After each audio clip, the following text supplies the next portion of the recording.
On the first day of Christmas, my true love sent to me some gameplay video of S&S Immortals Dungeons. Finally, at last. How are you doing? Did you enjoy that little festive Christmas interlude? Because it is the 1st of December now, and we are headed towards the home stretch for S&S Immortals. And yes, finally, I can reveal to you some gameplay from the dungeons, which I've been working on over the last few weeks. Now, as you well may know, the dungeons are a special addition to the game. They are optional. You don't have to do them if you don't want, but if you choose to, you will get a special reward and a little help, perhaps, or something that will aid you in the final battle against the Starbound Gladiator, of course. And finally, I got enough video cobbled together to be able to show you what the gameplay is all about, for those who've been wondering. I've kind of teased a few screenshots here and there, but this is the first time I can really reveal to everybody the actual gameplay. So let's check it out. What do you think? All right, here we are at last. The big reveal. Dungeons in 3D. For the first time ever, Swords and Sandals in 3D. And before we go on, I just want to explain a few little things to you about what we're about to do. Dungeons in this game are very reminiscent of games like Eye of the Beholder from the 90s, The Bard's Tale, even the very early Ultimas had a 3D dungeon section like this. More recently, we've seen it done in games like The Legend of Grimrock. And how this works is we're going to be stepping forward one step at a time, moving at 90-degree angles. You can move the keyboard using the W, A, S, and D keys, or the arrow keys, and you can also use these mouse buttons as well. Every dungeon we visit will be randomly generated as well, so you never know what you're going to get. And what we're seeing right now is a work in progress. I'm still a couple of weeks away from having this production ready for everyone to see, which means I've got to get the algorithms for the random dungeon generator working perfectly. There's a few extra items I need to add. Right now there's no traps in the dungeon, and right now we don't have any sort of dungeon objectives, which I'll explain in a moment. So before we get going, what I'm going to do is I'll stop the video. I'm going to turn on the sound, the music itself, so we can actually get the full dungeon experience. Okay.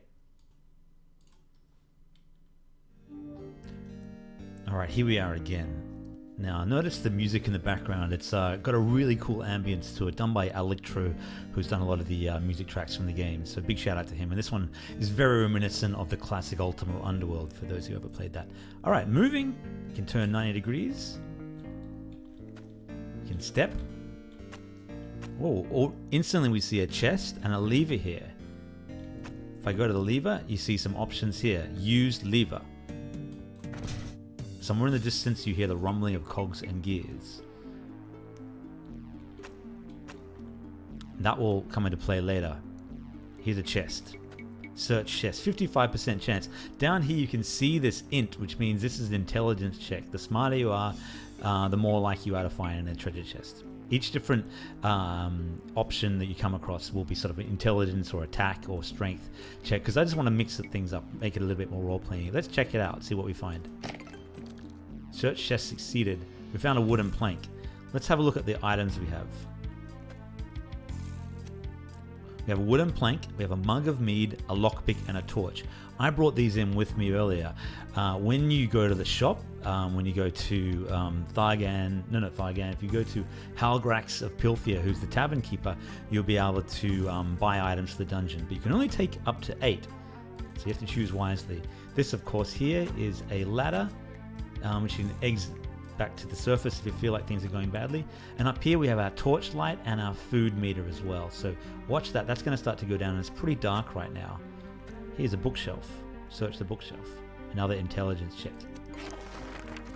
+1 strength. You read a book and find valuable tips on improving your strength. Awesome. And now you'll notice there the bookshelf is empty. Every dungeon map, as I said, is randomly generated, so you really never know what you're going to get. Right now it's a bit empty. There's bits of junk on the floor. Oh, there's a door there. I'm going to go back for a second. I'm going to light my torch. Now, the lighting is a lot better, okay? So you can see here, let's move forward. There is a locked door. 46% chance of kicking it down with our strength, and a 65% chance if we use our agility. Let's try to kick the door down first. It worked. Okay, we got lucky. Rolled a 94. We could have used our lockpick, which has a more successful chance, but if it goes wrong, the lockpick can break. And if you have a key, you could use that, but I think the key disappears after that. And now here's a big rock wall in our way. We don't have a shovel, so we're going to try and dig with our hands. 45% chance. Hey, we've been lucky. Been really lucky in this. Lots of good things. And now another door. So again, random dungeon generator. You never know what you're going to get. We've had 3 things in a row. Let's try picking the lock though. Well, success again. But it is getting darker. I've got a lockpick. A mug of me. Let's eat something. There's a barrel up here. Search the barrel. Search failed. You found nothing of use. Chest. Torch found. Just what we need. Great. Okay, and down here, okay, there's a lot of chests in this iteration of the random dungeon generator. Usually you only probably find 1 or 2, and every now and again you'll find a special golden chest, which has something a bit cooler in it for you. Search this chest, and nothing. All right, here we can see descend stairs. Basically, this will take us to the dungeon boss. If we wanted to go fight the boss. We're not going to do that in this video. I'm going to do that in a future playthrough.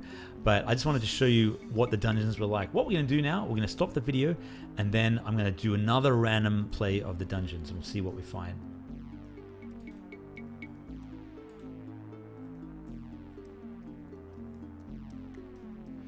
Before we do that, of course, I just want to give a quick shout out to my awesome Patreon supporters who are with me in these deep dungeons of game dev. You guys are the best, and every week I give you a little newsletter that just kind of outlines my plans for the next week in game dev and gives you a little sneak peek. If you guys have already seen this week's newsletter, you've already gotten a sneak peek of the dungeon stuff, so this is old news to you. But shout out anyway to Dane Simino, who I did a great video interview with this week, and hopefully will be coming out on Tech Guy Dane's channel very shortly. So I'll try and leave a link in that in a future video. Daniel Funches, Pookie, Barty X, Cheese Chow, Brandon K, Ilya Gurovich, Pipuch, Stone God, Timmy Boy, X Up Omega, Jeffro of Hex 3D, Hopeless, Eunice, and Noah Gudajan. I salute you guys, and so does the great Festive Armorer. Get off. Get off. That guy begging for Patreon support. What does he need it for? He's an armorer. He does fine with these high prices. But yeah, thank you guys for your patronage this year. It really has meant a lot. Thanks, everybody. One last foray into the dungeons, and now we have a different randomly generated dungeon map. So we'll see what we find here. Again, same items. We've got a mug of meat, a lockpick, and a torch. That's just the sort of debug items I'm using right now. But you know, you'll be able to bring your own items in. Another wall. We didn't bring a shovel, of course. We're going to dig with our hands. Failed, and it's now gotten darker. Now I'm going to try and go back the other way, because that's not looking too positive. You can also strafe left and right if you want to move like that. Ah, bookshelf. Ah, improved our attack by 1. Awesome. Here's a barrel. Found a burger. Let's eat that. Delicious. And the food goes right back up. If you get too hungry, you start taking real hunger pains. The treasure chest. Found a wooden plank, which is used to kind of get over spiked pits and traps and that kind of stuff. Ah, a door. Let's pick the lock. Oh, pick lock failed. Your lockpick broke. Kick the door. No. Hurt ourselves. Finally, that worked. Okay, and then we've made it to the engine at the dungeon level, which is good. Now, once you reach the end of a dungeon level, you'll go down to the next dungeon level and keep going until you reach the entrance to the Dungeon Guardian, who you'll have to fight. And these will be some tough challenges, but hopefully familiar to those who've played earlier Sword and Sandals games. Little shout out to you guys there. The early dungeons will probably have just 2 levels, and the later ones will probably have up to 4. I don't think any more than that is a good idea.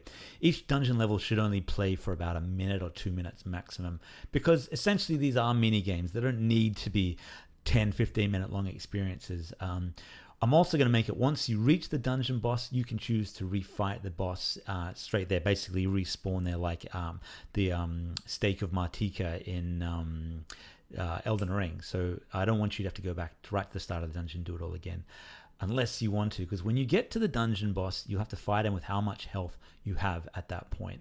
So it'll be up to you. But that's why there's another couple of weeks left. I've still got to build the multi-floor part of the dungeons and add in the actual traps, things like the spike pits and the spinning blade traps, and a few other nasty surprises, as well as I think there's a cauldron and an altar and maybe two other little surprises in the dungeons.